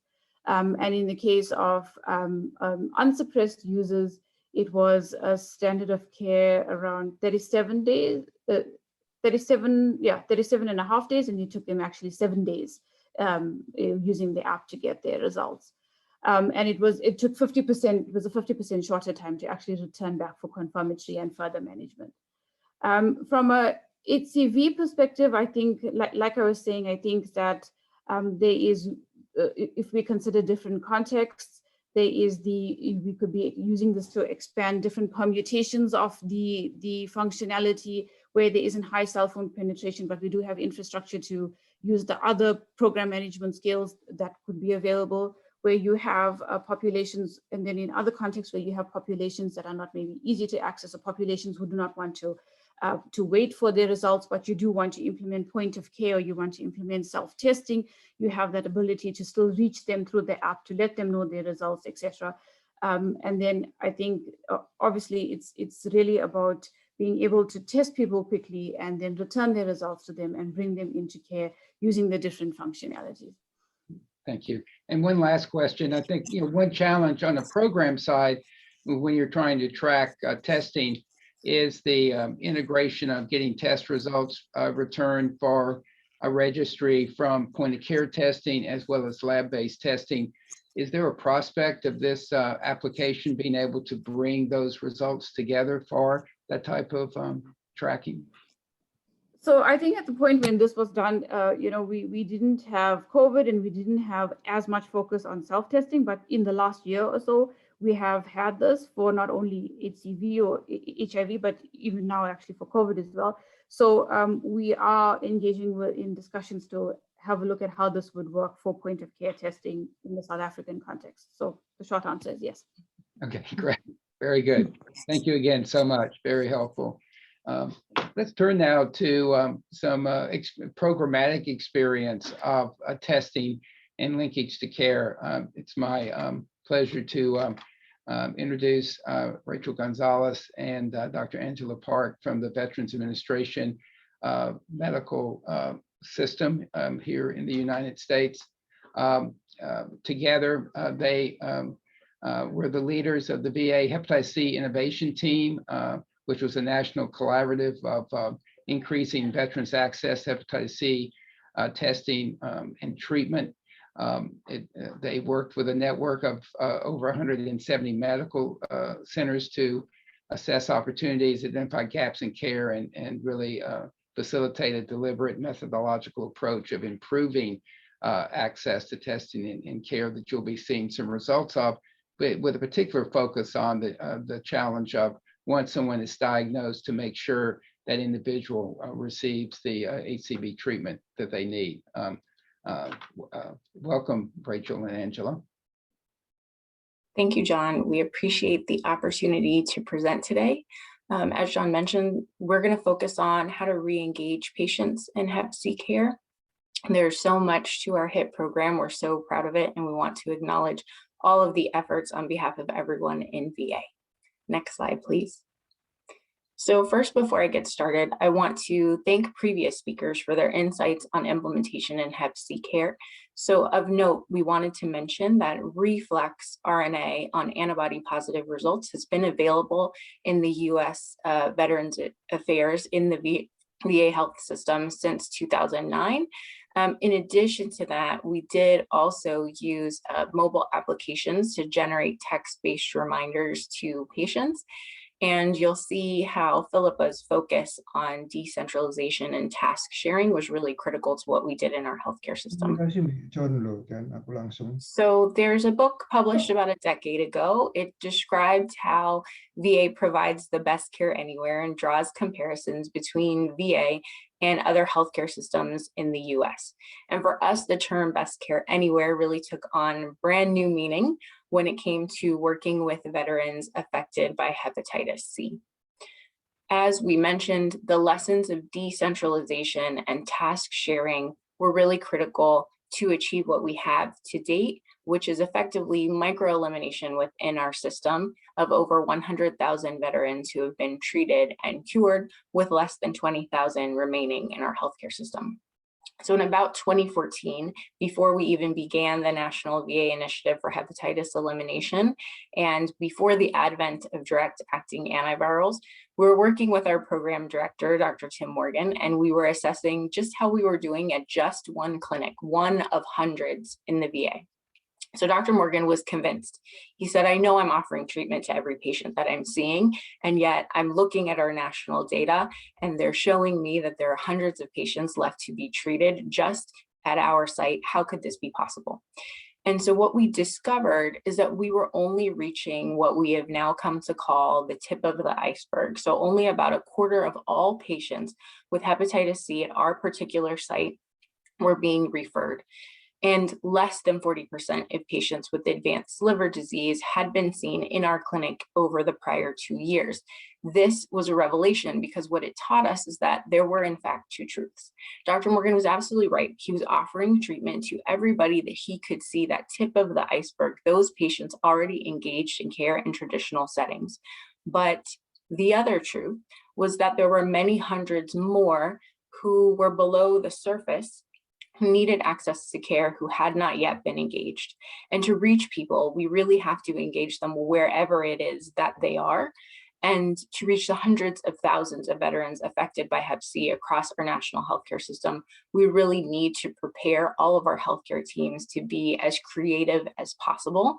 Providing Hep C care anywhere really means taking that care to wherever our veterans could most easily access it, far beyond traditional specialty clinic settings with either hepatologists or infectious disease experts. And we really had to focus on that task sharing and decentralization. Next slide. So I'll cover a little bit about the VA and the Hepatitis Innovation Team Collaborative, but thank you, Dr. Ward. You've already introduced the VA and the HIT. So I'll just cover it a little bit more. So the Veterans Health Administration is under the department, the United States Department of Veterans Affairs. And this, the Veterans Health Administration is an organization of over 150 medical centers and over 1,000 community-based outpatient clinics. And they do all ranges of care from primary care to specialty care and mental health and other. And the care is provided to former United States military personnel. So veterans who have retired from the military is our patient population. What had been known even prior, again, to DAAs being available is that the prevalence of hepatitis C among veterans is significantly higher than among the remaining United States population. So it's about 3 times more prevalent. In 2011, it was approximately 6.2% compared to the national estimate of 1%, with the highest prevalence among the birth cohort born between 1945 and 65 at about 10%. And on the map, you can see how the VA is divided into 18 regions. And there you can see how there are some larger locations and some smaller ones. And on average, they have about 8 to 10 medical centers represented in each of those regions. And so in 2014, as DAAs became available, the Hepatitis Innovation Team Collaborative was launched. And this was a program that was developed under David Ross in his direction of the HIV, hepatitis, and related conditions program, and Dr. Tim Morgan. And so this was a learning collaborative, and it actually is still ongoing, that had teams across VA in each of the regions. And these teams were multidisciplinary, made up of physicians, pharmacists, nurses, process improvement experts, and every member of the care team. The teams looked at processes in their own networks to identify where there were opportunities to improve, opportunities to innovate, ways to break down barriers or eliminate waste in the system in order to improve access to care for the veterans with hepatitis C. Next slide. So the HIT mission was really to reach every person, to link every person that we could identify, to re-engage everyone in care and drive towards hepatitis elimination. So in this cycle, starting from the top right, we have an electronic health record that enables us to identify patients who have hepatitis C. And this really allowed us to drive to the next point in the cycle, developing population health tools for every clinical team. So each clinical team knew exactly who needed care, and even more powerful than what these dashboards could provide to our clinical teams, we could also then identify all the patients who may not have been engaged in care at that time, had been lost to follow-up somewhere on the path between diagnosis and treatment. And so we sort of began to shift the paradigm from a referral-based system to decentralize that care. So as you look towards the bottom left, you see a cascade in care, and where we were losing patients is after diagnosis and before really connection to that clinical team to evaluate and treat patients. And so we wanted to shift out of that referral-based model and take the power of the dashboard and do direct outreach to patients. So in that top left, what you'll see is just a quick snapshot of a patient letter. So being able to do a direct campaign via letter and phone call, offering evaluation and treatment to the patients that we knew we had lost in the course of either the many years that they had been waiting for better treatment options, or who we just hadn't engaged in care really at all. I also want to mention here that veterans are not only patients in our healthcare system, but also an integral part of our workforce. And many of those veterans were part of the direct outreach effort to call patients and coordinate their care in their role as employees, as schedulers, as medical support assistants in the VA. Next slide. Another key component of the outreach efforts were multiple different ways that the teams found to identify and find veterans. So here you'll see some examples of that. First, you can see the bright yellow shirts. Those were distributed across Hep C clinics in VA for use in wearing at health fairs and outreach events for veterans. And it was a call to identify anyone who may be born in the birth cohort to get tested, get treated, and get cured. And the next picture is an image of a veteran who had been cured of hepatitis C, and this was used in a multimedia ad campaign. There were others as well. There were promotions on billboards and bus tails, on subways, and these were used to kind of identify and be able to share the stories of individual veterans who had been cured. There were also social media campaigns that went on. The VA posts blogs, and it's for outreach and also awareness of the availability of testing and treatment at each VA across the country. And then the last image is of the American Legion. There's a large convention where a lot of veterans were located, and it was a non-VA event. One of our HIT members attended and had one-on-one consultations with veterans, and they were able to provide point of care testing for, I think it was over 200 veterans at that time. So there were a lot of different outreach efforts that took place that were used to identify, find veterans who may be in need of testing or in need of treatment and re-engaging in care. Next slide. So as we mentioned, to date, we've been able to treat and cure over 100,000 veterans. However, 2 years into our initiative, we had treated approximately 68,000 veterans. And it was amazing even at that time to have achieved what we did. We always, though, had our eye on how can we do better? How can we continuously improve the care that we're providing? We were incredibly proud of our success, but we also paused to ask our HIT community and all of the clinical teams, who aren't we reaching? Who are we really missing? Next slide. So again, we look to the power of data to identify who has been lost in this process. Who are we not doing an effective job at engaging? And this is an analysis, an example really from just one of the medical centers over a 1 year period between 2015 and 2016. So on the left, in the blue boxes, we can see patients who were successfully moving through the system. So they were being reviewed by clinical teams, they were coming in for evaluation, they were moving through treatment to complete and achieve sustained virologic response. On the right, though, we were seeing about 1 in 5 patients where evaluation or treatment was delayed, and then another group that we just couldn't seem to reach. So a third of patients who were not immediately pursuing treatment, even though they had been offered treatment, had a variety of barriers to care. And this could have included substance use, mental health concerns. They were living in unstable housing. They were homeless. There were other either clinical or just life priorities that were getting in the way of pursuing Hep C treatment. So very conservatively, we were missing just at this one site of care, probably greater than 10% of patients. And that was among those that had already been offered treatment, those we were able to reach.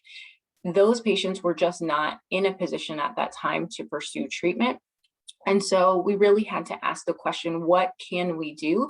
If this is what it looks like at just one site of care, then across the entire healthcare system, 150 medical centers, we know that there are more patients that we can reach and barriers that we can overcome in order to enable those patients to pursue treatment. Next slide. So you can see at the top, there's a quotation, and this is a direct quote from a provider. "I'm concerned that my patient's substance use will be a barrier for starting and completing hepatitis C treatment." And so this was a common concern across VA, and many clinics were faced with the same scenario. And so we want to share with you one example from Dr. Mary Jane Burton, who is an infectious disease provider in one of the southern states of the United States. And she saw an opportunity to partner hepatitis C care with a substance abuse residential rehabilitation treatment program, which essentially means it was a program where a patient would be living within the VA for a period of time and to have treatment for substance use. And so she was partnering with that program to start hepatitis C treatment in anyone who came in who screened positive. And so within the first year, they were able to identify 28 patients who were positive for hepatitis C and begin therapy. In the previous year, only one patient had been referred.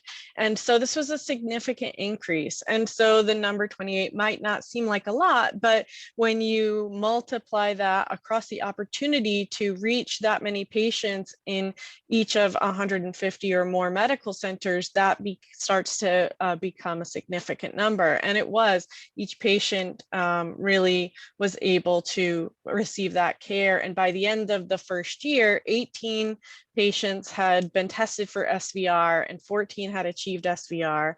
There were 3 with biologic response and 1 that was lost to follow-up. But this was one great example that was utilized to partner with programs that could bring patients into care who may not have otherwise been engaged. And so we asked, how can barriers to care, including substance use disorder, comorbid mental health conditions, homelessness, and others be addressed across VA? And in this, across VA, multiple levels were utilized to break down those barriers. There was promotion of treatment guidelines that eliminated any requirements for abstinence before starting therapy. Rachel and I and others met with program office leads across VA in the substance use programs in mental health and homelessness and others, and identified where the front line could start to partner with other programs. And then if you go to the next slide, we have some examples of other HIT teams, the teams that were in the front line, engaging with other programs or taking the care to the veterans in order to engage or re-engage in care. So I'll start on the top right. This is a team from Columbia, South Carolina, that Ann Bailey, she's a pharmacist in the VA. She noticed that there was a cardiac van that wasn't going anywhere on one day of the week and said, hey, can I use that van to take a team out to the rural parts of my service area and provide hepatitis C care? And so she got a license to drive that van and was able to bring the care to rural South Carolina.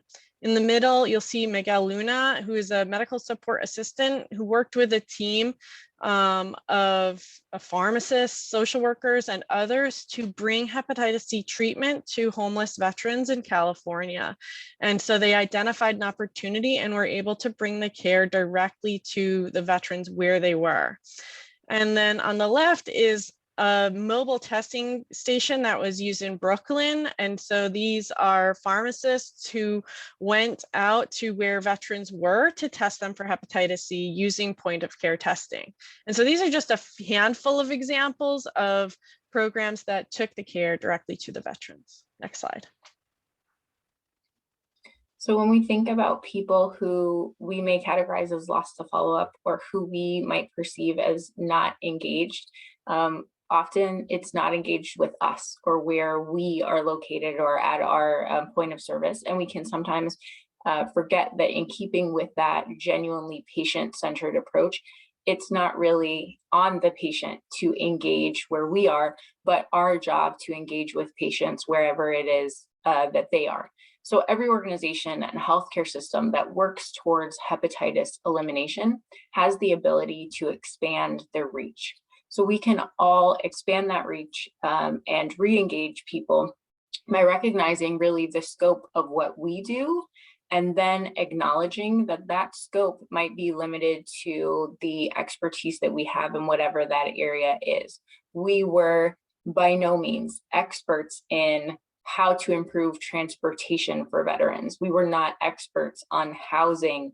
We were not experts on mental health care, or even in terms of peer support. And that's one of the things that was key also that we learned.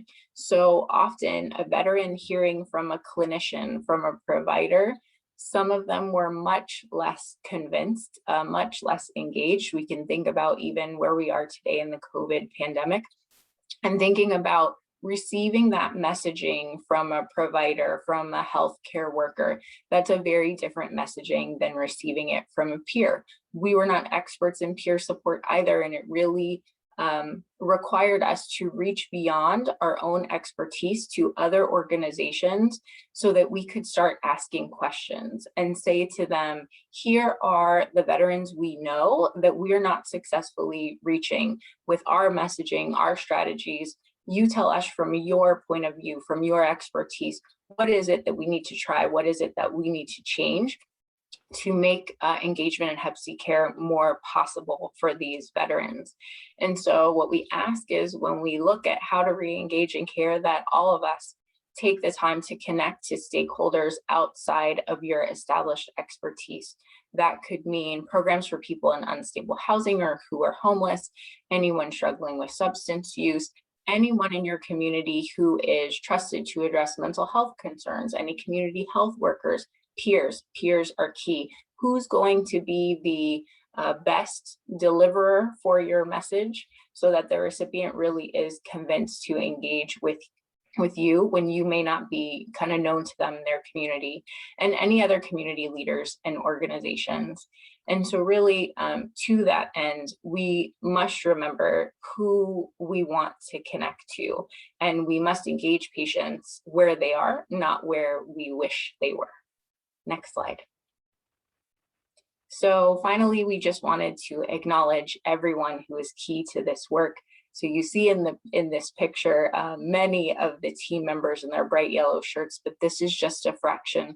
This is a fraction of people we could gather together, once a year in a room, but these people really represent many other hundreds at their local sites, working on teams all across the United States. So thank you to the VA's HIV, hepatitis, and related conditions leadership, the leadership of the HIT collaborative that continues today, as well as the evaluation team. Thank you to our many teams, and always, always thank you to our veterans for trusting us, for coming and taking the opportunity to kind of take a chance on the ability to be tested, treated, and cured. Thank you.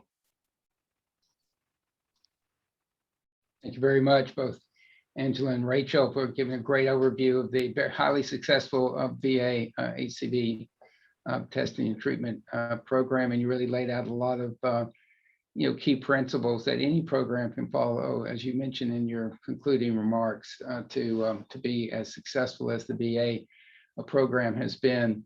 I did have a quick question. Of the veterans yet to be treated for hepatitis C, how many have yet to be diagnosed, and what % are diagnosed but not yet treated? Great question. Ange, do you want to take that? Do you want me to break it down? So of the birth cohort, over 85% of veterans have been tested for hepatitis C. Of the entire population, more than 3/4 have been screened for hepatitis C. And more than 90% of those who have tested positive have been treated. Great. Thank you. Excellent. Let's move on. This is really almost in the late breaker category. We were excited to see an excellent report of a new algorithm to identify patients that have been diagnosed with hepatitis C but have not yet been treated, from Mount Sinai Medical Center in New York. And Brooke Wyatt was very gracious in accepting our very late breaking invitation to join us today to describe that algorithm, and so that we can learn more about it. We saw it as a very innovative strategy, and look forward to Brooke's remarks. She's a senior quality assurance and data analyst in the Division of Liver Diseases at the Icahn School of Medicine at Mount Sinai. Brooke, thank you again for joining us, and look forward to your presentation. Thank you so much for having me. I'm going to get that pulled up.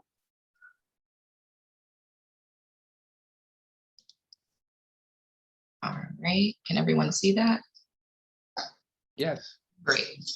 Okay, so hi, thank you for the warm introduction. I'm excited to join you all today to share on the benefits of utilizing digital case finding algorithms as a tool in identifying diagnosed but untreated hepatitis C patients and increasing linkage to care and treatment. I would like to thank my colleagues that have presented already today on laying a great foundation for this presentation. And I would like to note that similar to what Rachel and Angela noted about the VA program, at Mount Sinai, we have had the opportunity to implement reflex testing since 2013, as well as we do operate in a task shifting and decentralized model. So you'll see how those play into our use of the algorithm as well. This project was supported in part by a grant funded by Gilead scientists, as well as the NIOSH CDC. So NYC is making progress toward WHO impact targets, but we have a long way to go, as my colleagues shared earlier today. Additionally, according to recent DOH reporting, only 50% of NYC residents with a positive test for HCV RNA that were first reported in 2015 had been treated by 2019. So that kind of lays the foundation of what we're seeing in NYC. So clearly, HCV is not a solved problem. Within this project, our overall goal was to combine advanced medical informatics and traditional methods in order to engage patients in hepatitis C treatment. This took on two approaches. The first by developing a computer algorithm to identify diagnosed but untreated HCV positive patients at Mount Sinai.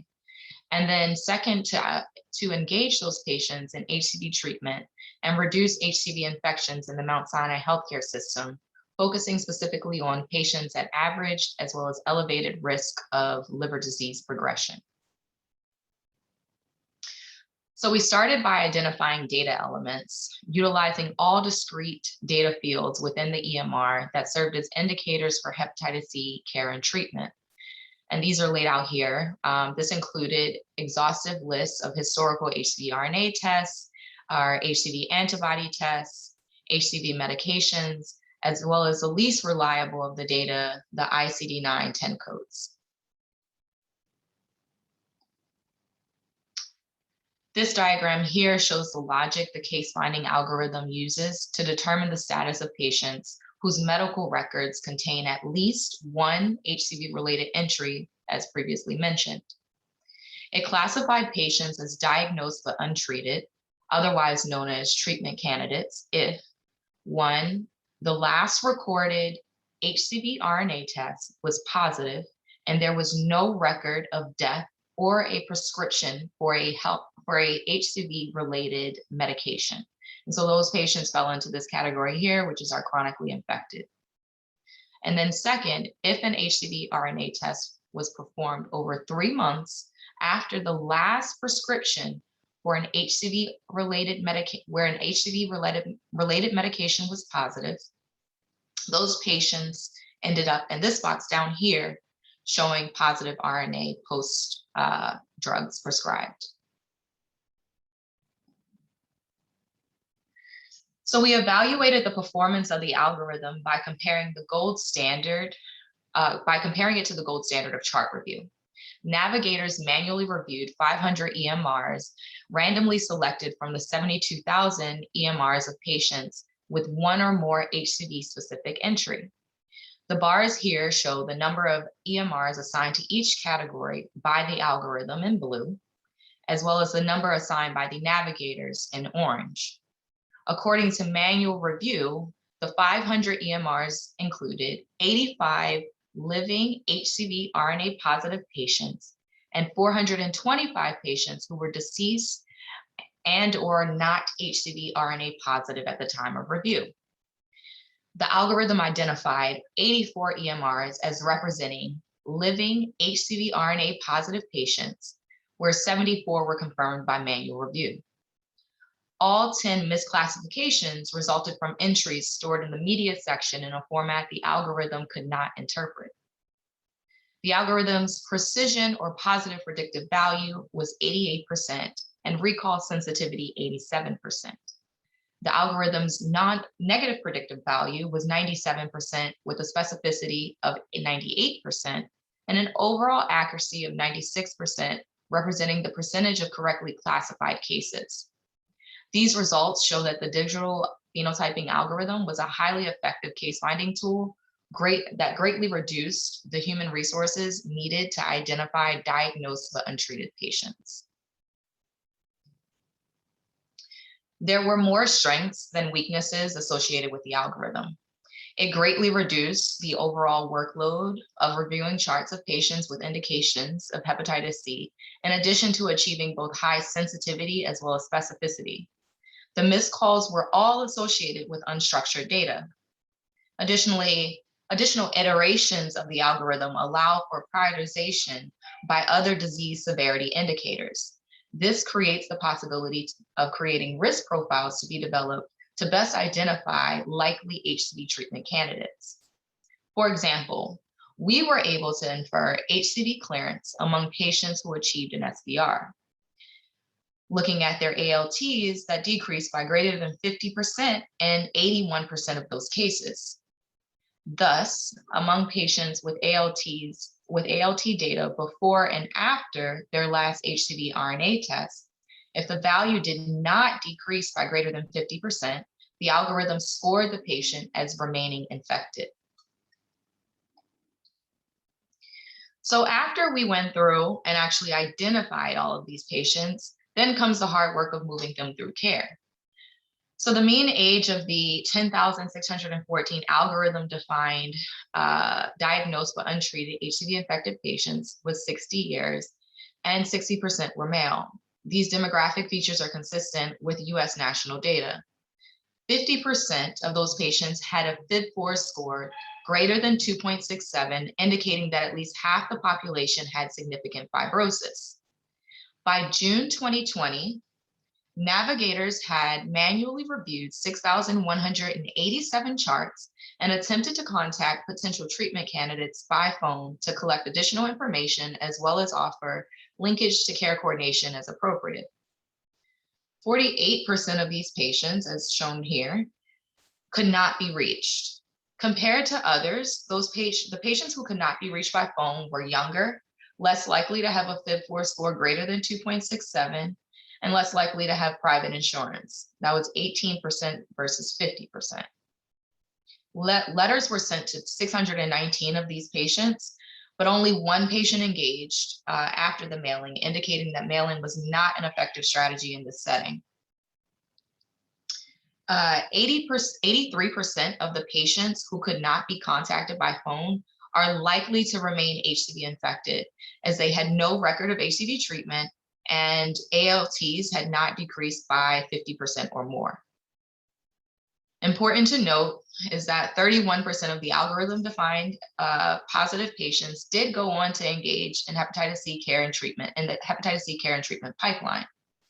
Services provided to those patients included integration with primary care, mental health care, transportation services, detoxification or rehabilitation services, housing management, as well as a host of other social service assistance.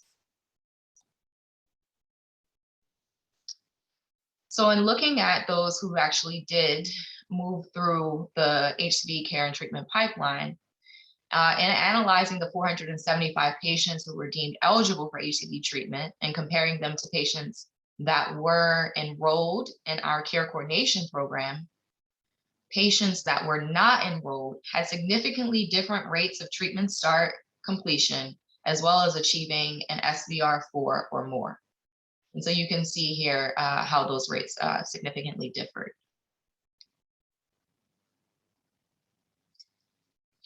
Barriers to starting and completing treatment were compiled. 42 treatment candidates receiving care coordination and 107 that were not enrolled in care coordination did not start treatment.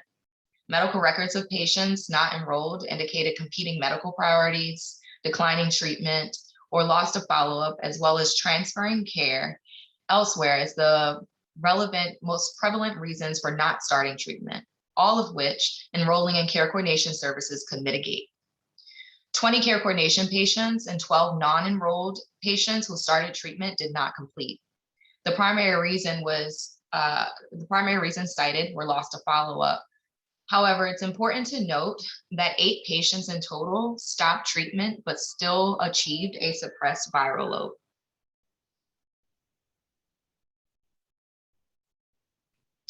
Our work is not done. It is imperative that the gaps in service delivery be avoided and/or minimized while considering new approaches that continue to move away from previous restrictive treatment guidelines. The global crisis most certainly diminished awareness of the new guidelines and impeded HCV screening and engagement in care and treatment services, specifically given the CDC's release of new screening guidelines in April of 2020. The DOH still estimates that 1.4% of NYC residents are HCV RNA positive, but about 40% of them remain undiagnosed. Eliminating HCV will require new approaches, and our model is just one way to address both newly diagnosed as well as previously diagnosed patients within a health system or clinic setting, highlighting the importance of more robust micro-elimination funding to keep these efforts moving forward. And this is just a snapshot of some of the team that put all their effort in to make this project such a success. Thank you. Thank you, Brooke. That was an excellent overview of a very, very exciting program that really shows how the electronic health record can be used to really zero in on these patients that have really need the attention that you were giving it as part of that outreach program and providing some patient navigation services. So is this algorithm now being used routinely, and is that type of outreach ongoing outside of the study? In other words, what's the sustainability of this model within your health system? So the beauty of it is once we actually created and implemented the algorithm, it is something that is self-sustaining. So we are continuing to use this in our day-to-day practices moving forward. We were able to actually implement weekly list generations for our care coordination teams. So they're getting notifications not only if newly diagnosed cases are entering the system, but they're also seeing as soon as a previously diagnosed patient appears as well. The one thing that I would like to share is that this has been, as soon as the article is made fully public, you all will be able to download the algorithm and actually use this to be implemented in your own healthcare systems. That's really a very important point. I'm glad you raised it. If that actually have that open source ability, and we will really look forward as a coalition of disseminating that availability. So we'll keep in touch on that. Thank you so much, Brooke. That was really great, and we really got a great overview of some of the uses of existing technologies to improve care, Cascade, some of the new technologies coming up. How it's really requires a whole system approach to provide those different elements of the environmental factors, patient provider factors that result in effective care cascades for people at risk for and living with hepatitis C. And we got a good overview of that. So I want to thank all of our presenters again for really excellent presentations. Please complete the survey at the very end of that is being shown to you, so we can learn a little bit more about how we can improve these webinars in the future. Again, as a reminder, all of this content will be available on the coalition website at globalhep.org. And I look forward to continuing to work with you toward our mutual goal of hepatitis elimination in the United States and around the world. Thanks again to everyone, and take care. Goodbye. Goodbye to everybody. Goodbye. Thank you again.